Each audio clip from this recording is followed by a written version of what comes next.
চুয়াডাঙ্গার ঐতিহ্যবাহী ও বৃহত্তর গুড়ের হাট সরোজগঞ্জ। এখানে প্রতি সোম এবং শুক্রবার গুড়ের হাট বসে।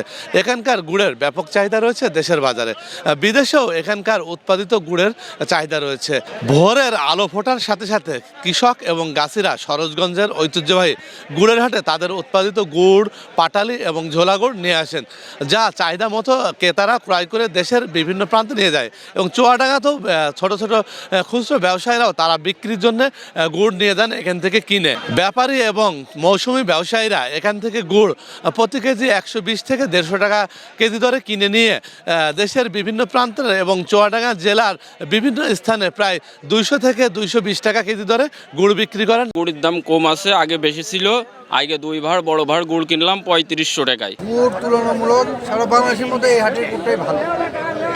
এই জন্য আমরা শহর দূরের থেকে এখানে আসা করি। ময়মনসিংহ থেকে এসেছি। আসলে মূলত এই গুড় দিয়ে পিঠা, শীতের পিঠা, পুলি, পায়েস এগুলোই মূলত তৈরি করা হয়। কৃষক এবং গাছিরা দাম পাচ্ছেন অনেক কম। তারা বলছেন যে কয়েক হাট ধরে গুড়ের দাম অনেক কম রয়েছে। একটি মাটির হাঁড়ি কিনতে হয় আকার ভেদে প্রায় 100 থেকে 150 টাকায়, এবং একটি গাছ কাটতে প্রতিদিন একজন গাছিকে হাজিরা দিতে হয় 700 টাকা, যার কারণে তাদেরকে অনেকটাই কয়েকদিন লোকসান গুনতে হচ্ছে। এবছর আমাদের খড়ির দাম হচ্ছে না।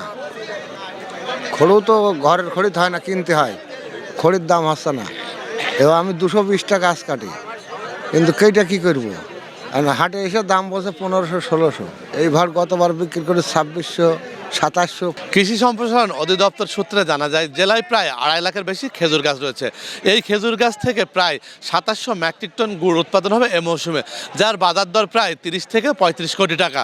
মাহফুজ মামুন, সময় সংবাদ, চুয়াডাঙ্গা।